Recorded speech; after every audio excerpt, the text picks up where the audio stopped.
I didn't like Anora, and I'm smug about it.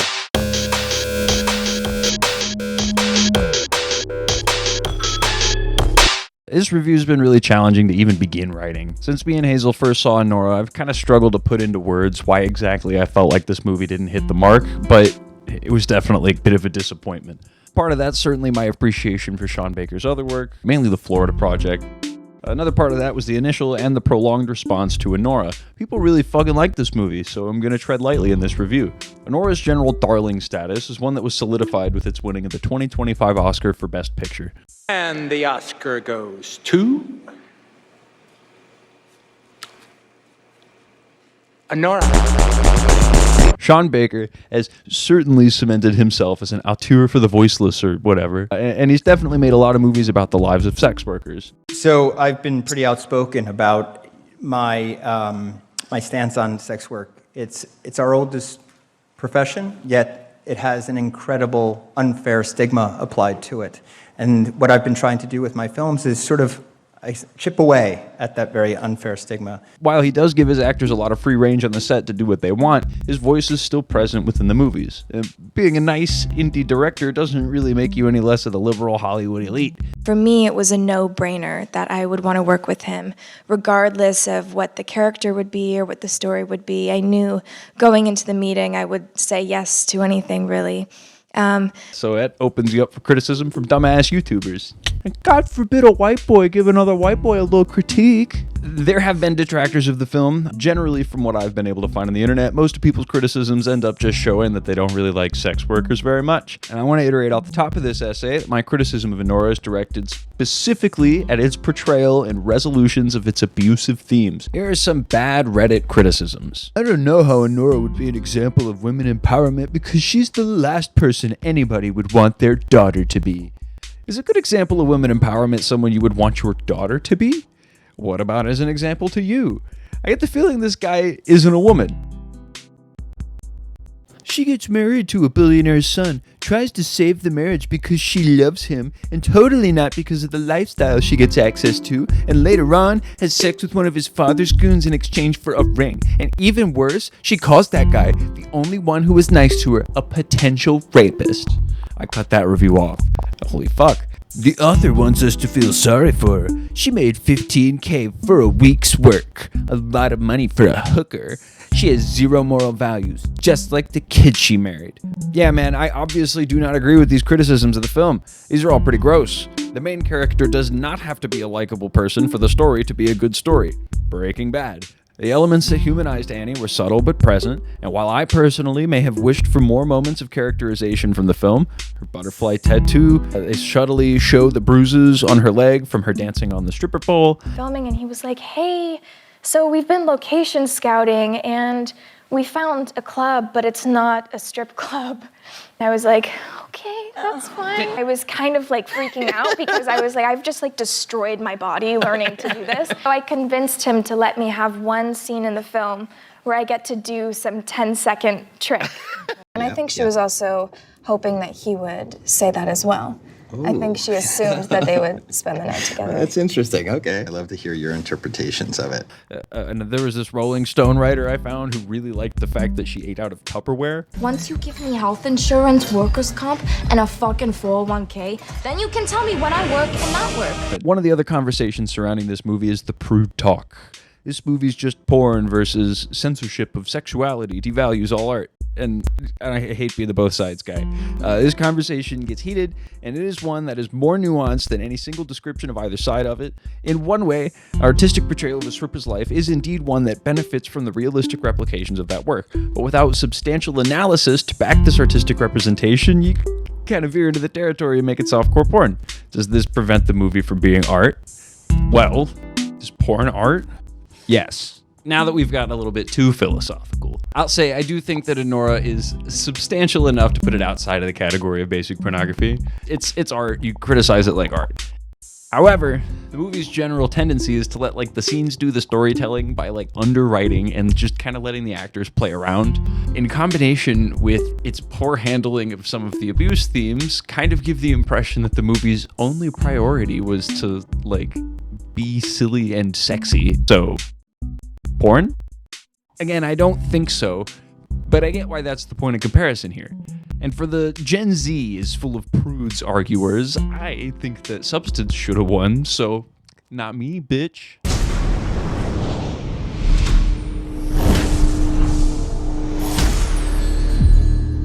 Also for this review, I'm going to assume that you've already seen Anora, or that you otherwise don't care to. I'm going to go into a general plot overview, but I'm not going to do like a full recap. I'm going to say the word goon a bunch of times, and I am referring to the low-level organized crime operatives, colloquiatively known as goons. I am not referring to the act of gooning. Ani meets Vanya, they get married, knock knock, who the fuck is here? It's goons. Vanya is Ganya, they beat her up. They fuck around when they're trying to find the kid, then they find him at the strip club, and then the girlies are at it again. My stance on sex work. They return the kid to his mom. She puts down Annie, forcibly annul the marriage. Annie goes home with the goon. This fucking conversation plays out, and they do the cry sex, and that is literally the deepest thing I can possibly imagine. So, now that I've gone through an incredibly thorough and respectful recap for the movie, let's talk about what I like. I thought that Mikey Madison and Margaret Edelstein did great jobs. They had really realistic on-screen chemistry.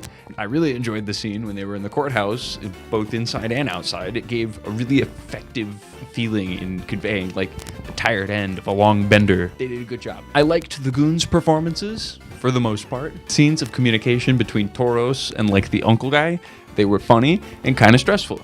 Enjoyable overall. It was shot fine. I liked the shot composition and like the cinematography. It was fine. Didn't really like do anything other than look pretty, but Ivy woke. I know. Fuck off, man. I like her look. I think that's enough for the nice stuff. Art is about extreme right politics. I was not a fan of the soundtrack of this movie. It sounded like Imagine Dragons on the opening track. Playing the clip. We don't want to get copyrighted.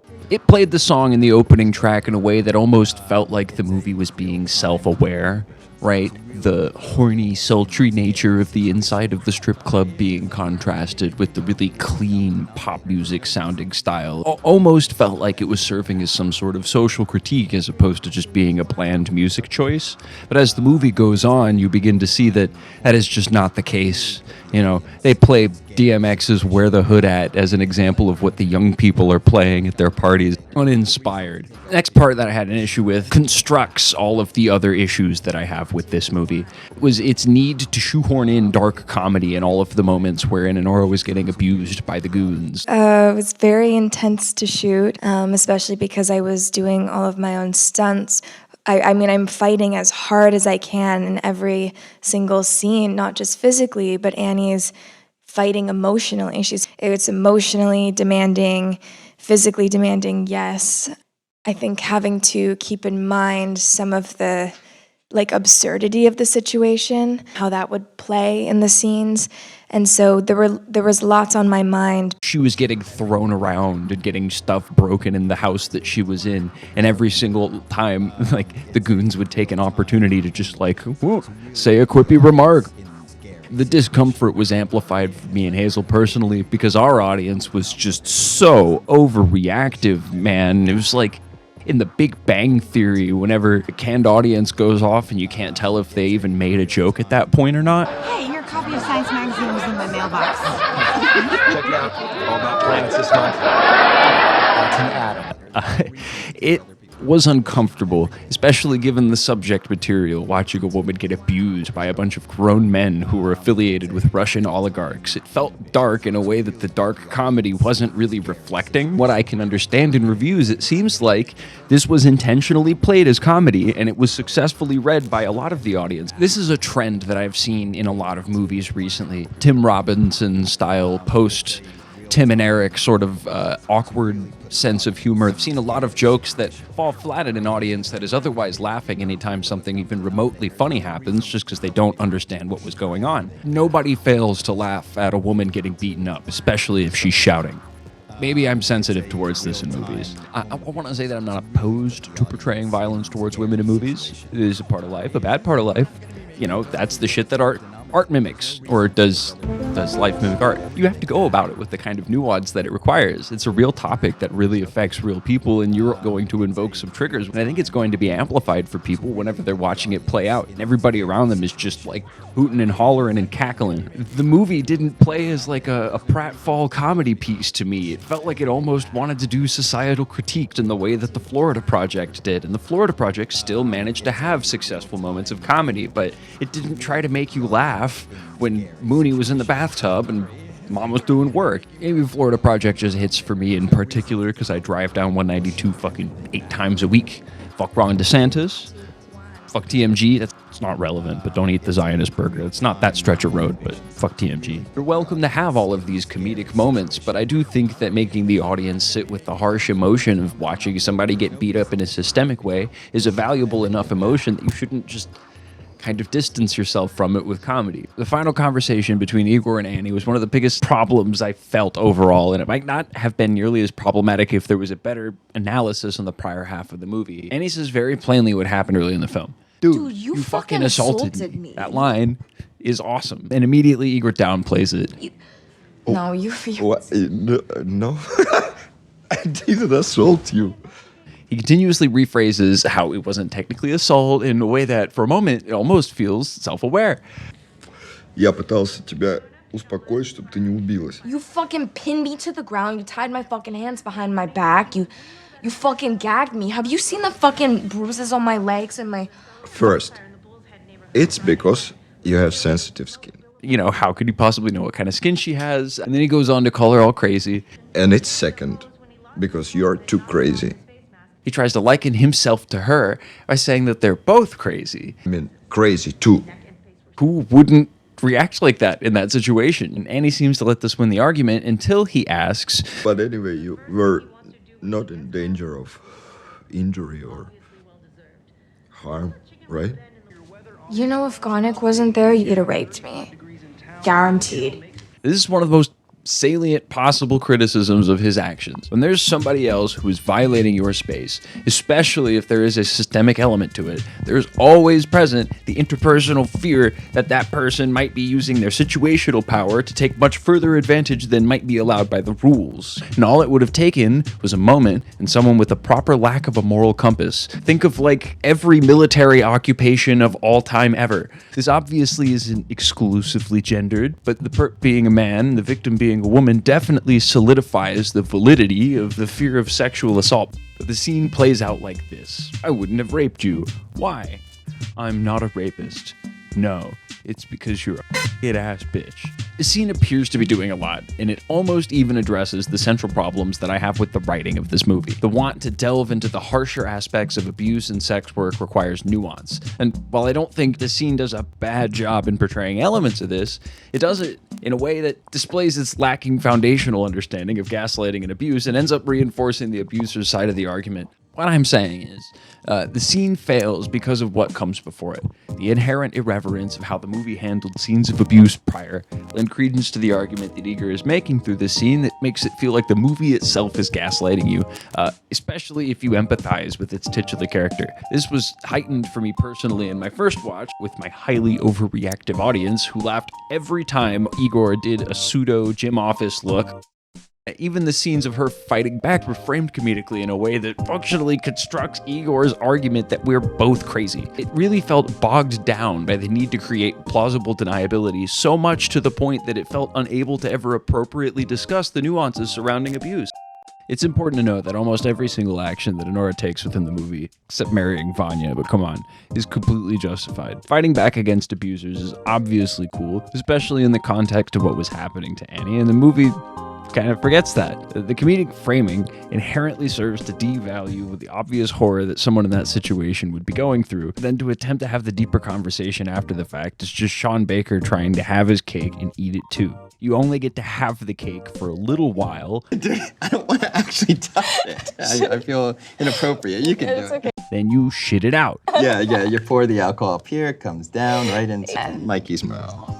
Everyone knows that. The following scene with the cry sex did the exact same thing for me that the tearjerker ending of Toy Story 3 did. It made me mad. It was apparent to me from the ending of Toy Story 3 that it was just a focus group tested idea specifically engineered to guarantee an emotional response, and the majority of the rest of the movie was built quite lazily around that. This was something that I felt as I was watching the movie that really clicked into place when I learned that Sean Baker writes all of his movies with the ending in mind first. My cast and crew gave me exactly what I wanted with that ending. Actually, that's exactly how we scripted. I do have to say, the one thing that has been consistent is that we usually figure out the end very soon. You know, endings are everything. It's what you're going to leave the audience with and what they're going to be thinking about seconds later. It is his fucking golden rule. Given the general silliness of the first half of the movie, the second half's desire to evoke intense, gritty, sad emotions just didn't feel fully realized or built up to.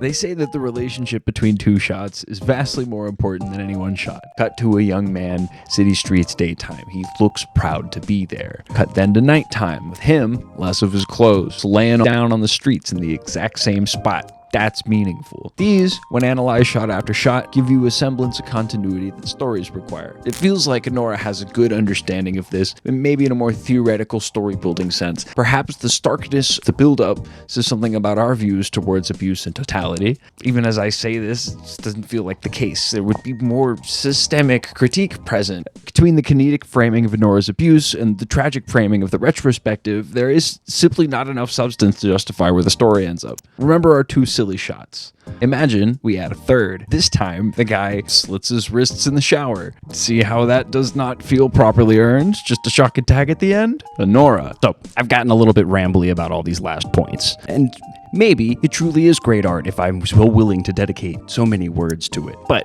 I don't really think that's the point. I think that these topics require a certain amount of nuance that wasn't on display with the rest of the film, and sex workers are continuously overlooked by all sorts of legislative norms. I've read reviews from people who have experience with sex work, and almost all of them say that at some point in time, somebody in Annie's circle would have mentioned to her what she's doing is a terrible idea. Even if she ignores this advice, it's an important point to put into your movie and feels like an obvious missed point for somebody who brags so much about all the time they spent preparing for this. I have not been to a strip club, and I can tell you, I did not learn anything I did not already know from this movie. That seems like a failure.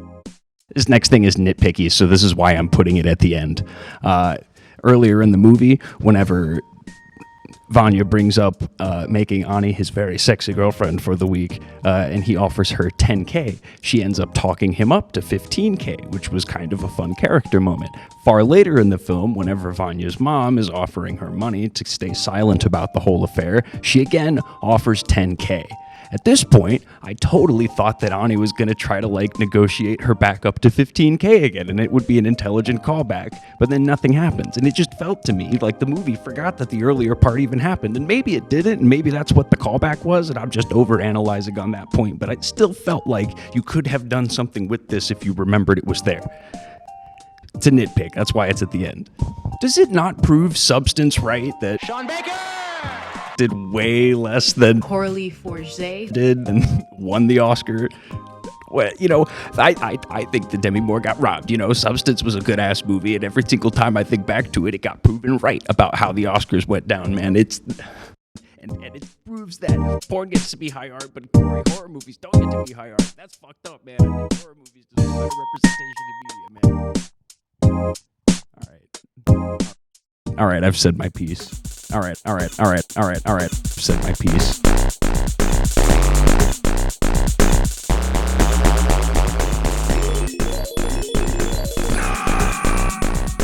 Everything's computer.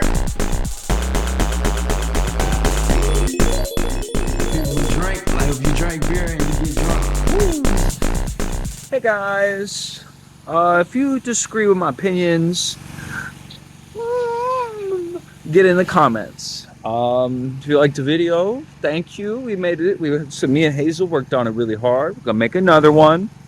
It's gonna be about Eddington, one battle after another, and Begonia a little bit. So if you want to see that, subscribe. Hi Hazel.